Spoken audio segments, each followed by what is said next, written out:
le Seigneur. Shalom à tout le monde. Nous sommes les privilégiés ce matin et doublement favorisés ce matin parce que nous avons une faculté qui est avec nous ce matin. Je voudrais laisser le soin au révérend Malani de nous présenter l'orateur de ce matin.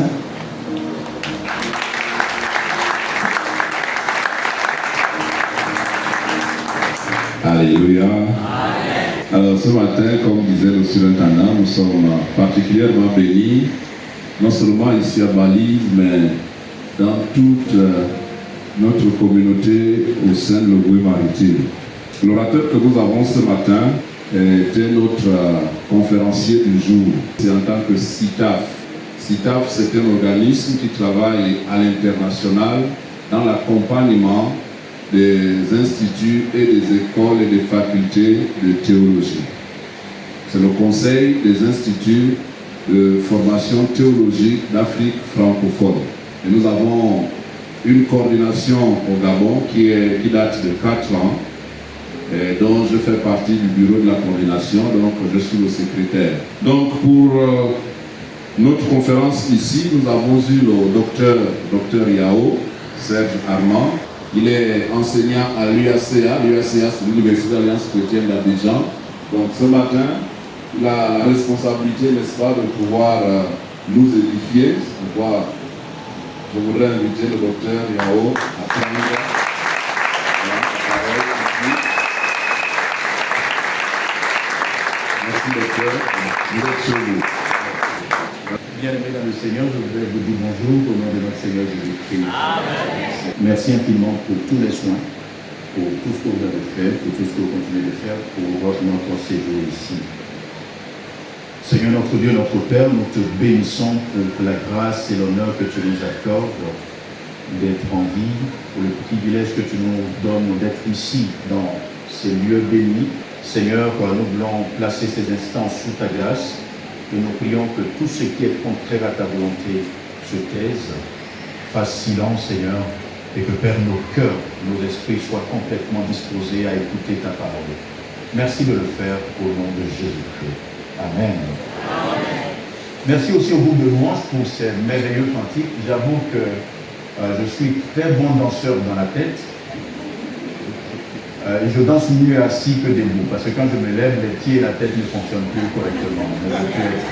Merci pour vos merveilleux cantiques et surtout, merci pour ce cantique qui va en droite ligne, dans la droite ligne de ce que le Seigneur a mis à mon cœur aujourd'hui, qui parle de la promesse, un Dieu qui tient cette promesse.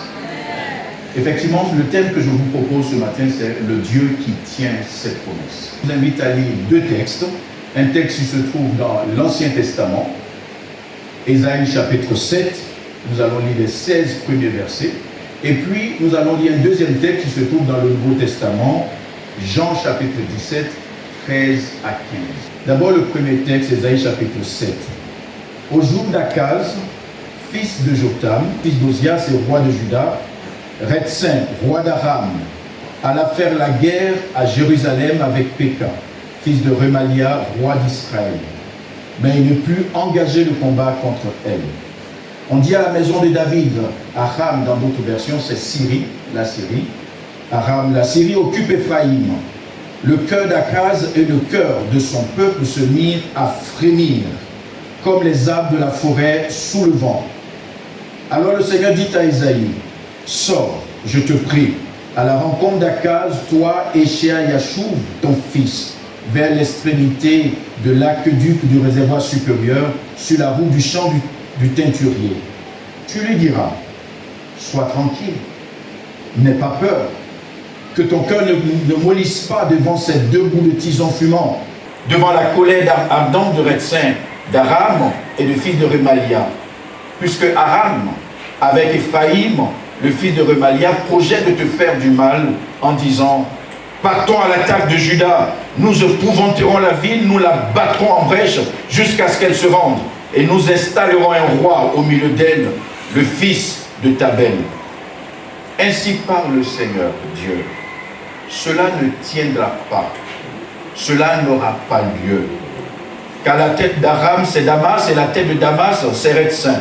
Encore 65 ans, Éphraïm brisé ne sera plus un peuple.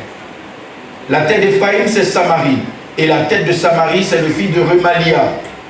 Si vous n'avez pas foi, vous ne tiendrez pas. Verset 10, le Seigneur dit encore à Akaz, demande ainsi au Seigneur ton Dieu, soit dans les profondeurs du séjour des morts, soit dans les lieux les plus élevés.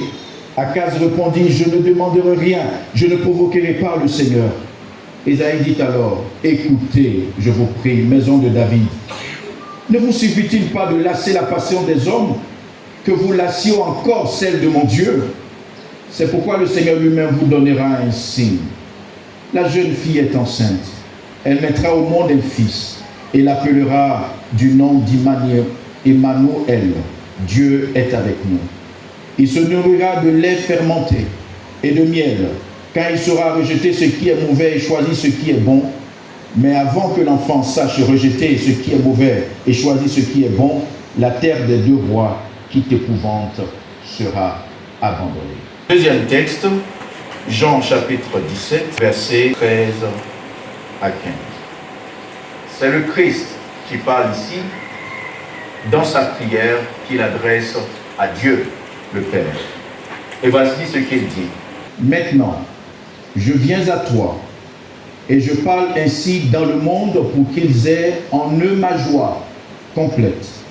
Moi, je leur ai donné ta parole, et le monde les a détestés, parce qu'ils ne sont pas du monde, comme moi, je ne suis pas du monde. Verset 15, enfin, je ne te demande pas de les enlever du monde, mais de les garder du mauvais. Parole du Seigneur. Veuillez vous rasseoir, s'il vous plaît. Dans une des lettres que l'apôtre Paul a adressées à l'un de ses fils spirituels, notamment Timothée, il a fait une déclaration importante. Et cette déclaration est la suivante. Toute l'écriture est inspirée de Dieu et utile pour enseigner, pour convaincre, pour corriger, pour instruire dans la justice. Vous pouvez trouver cela dans 2 Timothée chapitre 3, verset 16.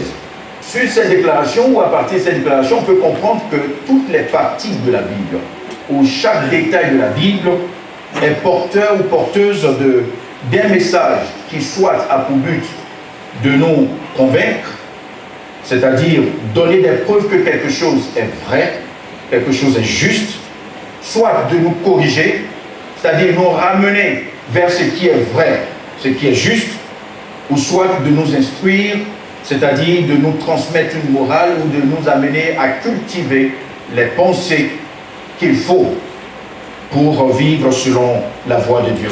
Chaque partie donc de la Bible va dans un sens, dans l'un de ces sens, selon ce que nous lisons dans 2 Timothée chapitre 3, verset 16.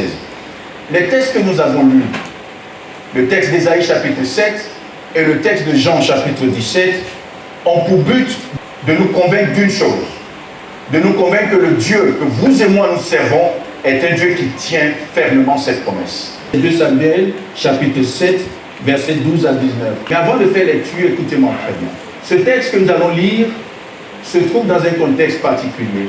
David était sur le trône d'Israël depuis quelque temps. Et il a décidé de bâtir un temple à l'honneur de l'Éternel.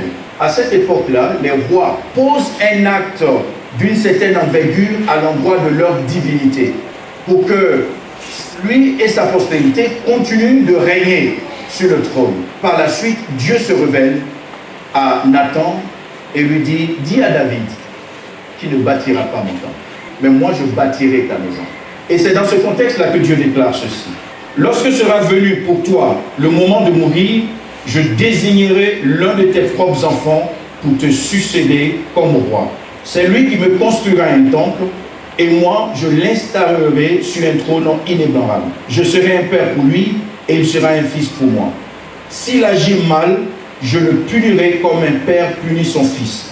Cependant, je ne lui retirerai pas mon appui, comme je l'ai fait pour Saül, lorsque je l'ai rejeté et que je l'ai remplacé par toi. Un de tes descendants, au verset 16, régnera toujours après toi, car le pouvoir royal de ta famille sera inébranlable.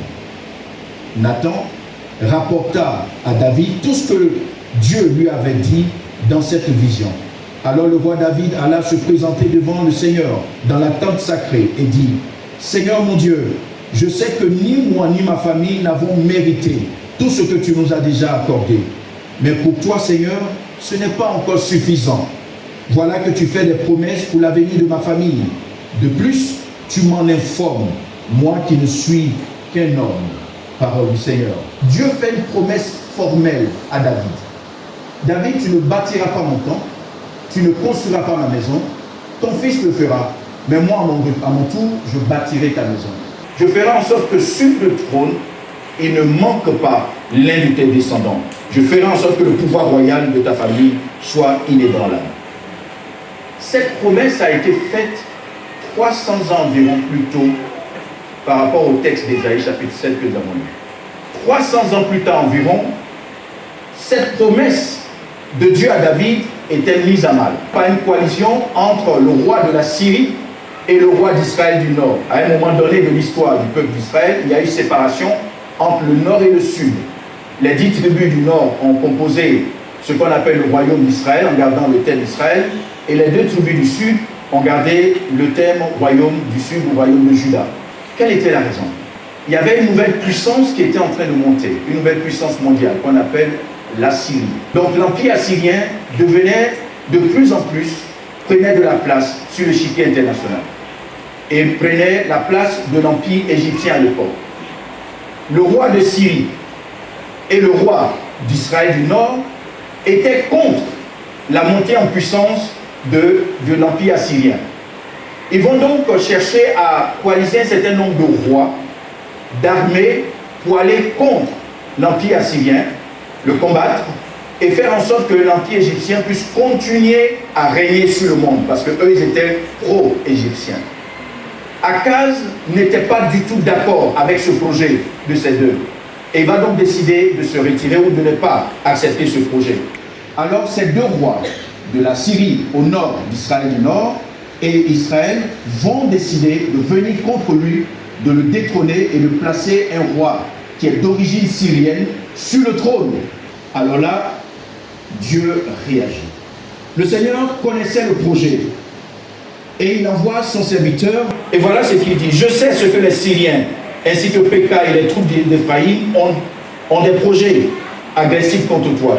Ils ont dit en avant contre le royaume de Juda. Faisons-lui peur, forçons-le à se joindre à nous et imposons-lui comme roi le fils de Tabel. Tabel est issu de la Syrie en 2 mots. Bien mes frères et sœurs, il décide donc de renverser Akaz, qui est descendant de David, et de placer un autre sur le trône. Or, Dieu avait dit 300 ans plus tôt à David, je maintiendrai sur ce trône l'un de tes descendants. Et Dieu donc va réagir en envoyant son serviteur Ésaïe. Et voilà ce qu'il dit à Ésaïe, d'aller vers le roi Akaz, mais qu'il parte avec l'un de ses fils, dont le nom hébraïque est Sheayashub, c'est-à-dire un reste reviendra. Il dit, prends avec toi ton fils Sheayashub, va voir Akaz, il est à l'extrémité du canal du réservoir supérieur, sur le chemin qui mène au champ des blanchisseurs. Le Dieu que nous servons est un Dieu qui sait tout. Ce détail important montre que le Dieu que nous servons non seulement sait tout, mais aussi ça nous révèle quelque chose. Qu'est-ce que ça nous révèle? C'est que Akaz était en train de préparer le siège. Et donc il était en train de préparer Jérusalem à contenir un tant soit peu l'attaque. Et pour cela, il fallait donc qu'il protège les endroits stratégiques. À cette époque, lorsqu'on faisait le siège, on coupait donc la ville des endroits stratégiques tels que l'eau, etc., pour qu'à un moment donné, la population à l'intérieur soit assoiffée, soit affamée et exige qu'on ouvre les portes, qu'on ouvre les portails. Et donc, ça permettait à l'ennemi d'entrer et de faire ce qu'il avait envie de faire. Et dans le message que Dieu donne à Akaz au travers d'Ésaïe, Dieu minimise le projet en désignant ces 2 rois, le roi d'Israël du Nord et le roi de Syrie, il les désigne de 2 bouts de tisons fumants. Les tisons fumants, ce sont des bois qui ont été allumés et puis à un moment donné, qui sont en train de s'éteindre. Mais le point culminant du message du Seigneur à Akaz et à tout le peuple de Juda se trouve dans les versets 14 à 16. Eh bien, le Seigneur vous donne lui-même un signe. La jeune femme est enceinte et mettra au monde un fils. Elle le nommera Emmanuel, Dieu avec nous. L'enfant sera nourri de crème et de miel jusqu'à ce qu'il soit capable de refuser ce qui est mauvais et de choisir ce qui est bon. Avant même que le petit garçon soit en âge de faire ces différences, le territoire dont les deux rois te font si peur sera abandonné par ses habitants. Parole du Seigneur. Amen. Chers frères et sœurs, Akaz n'était pas un bon roi, mais il était descendant de David. Mais Dieu ne vient pas à cause d'Akaz. Dieu vient pour délivrer Juda à cause de sa parole donnée. Et Dieu lui dit, certes, tu ne demanderas pas un signe, mais moi je te donne un signe.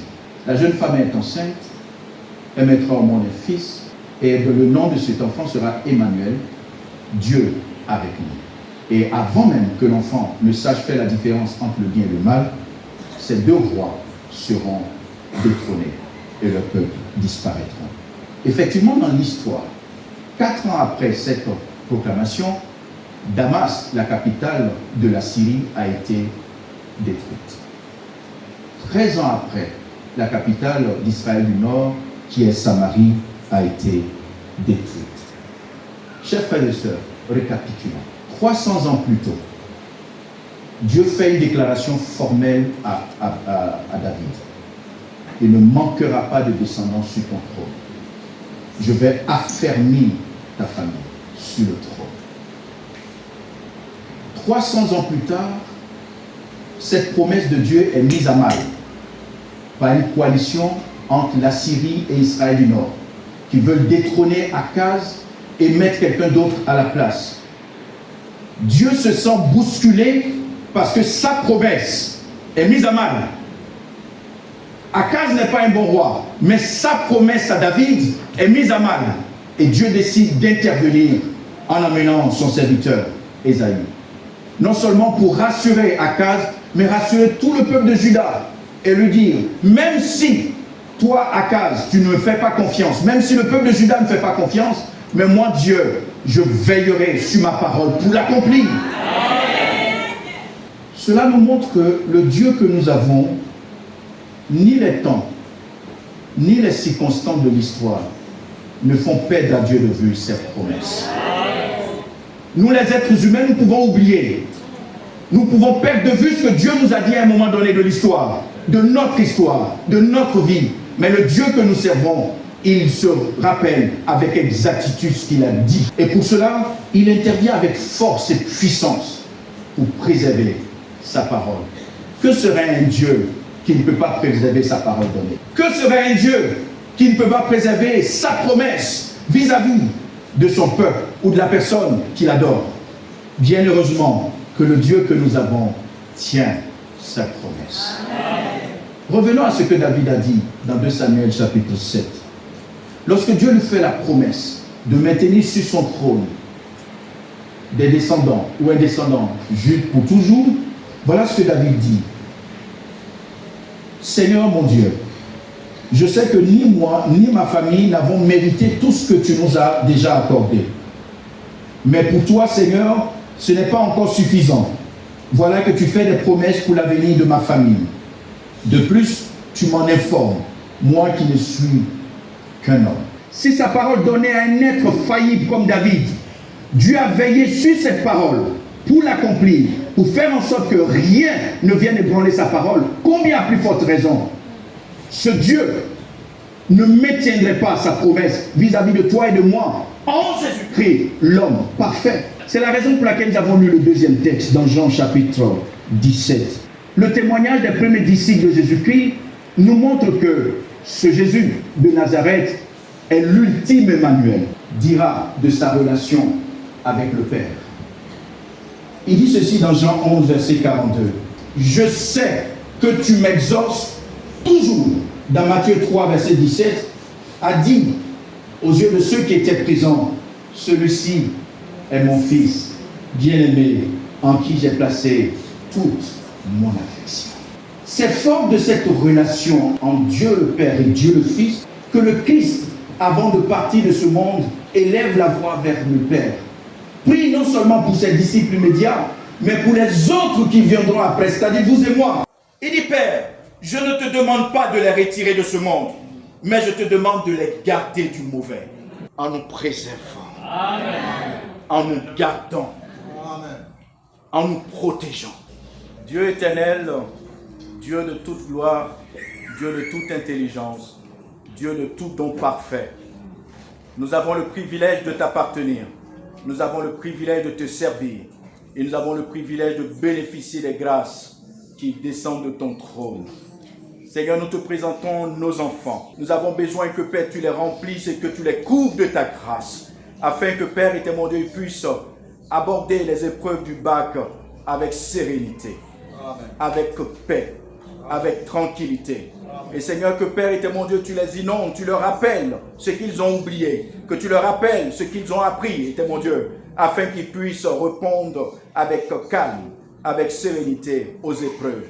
Et que par la suite, Seigneur, la proclamation puisse donner gloire à ton Saint-Nom, Seigneur. Amen. Seigneur, que tout projet de l'ennemi forgé contre eux soit sans effet. Au nom de Jésus. Que tout projet, tout complot contre leur vie soit sans effet. Seigneur, comme nous l'avons entendu aujourd'hui, tu sais avec fort détail ce qui est fomenté dans l'ombre. Mais tu nous dis ce matin, et tu leur dis en particulier, n'ayez crainte. Seigneur, c'est avec cette confiance que je prie que, Père, qu'ils partent et qu'ils réussissent pour la gloire de ton nom. Bénis ton peuple, bénis-nous tous, au nom de Jésus-Christ. Amen.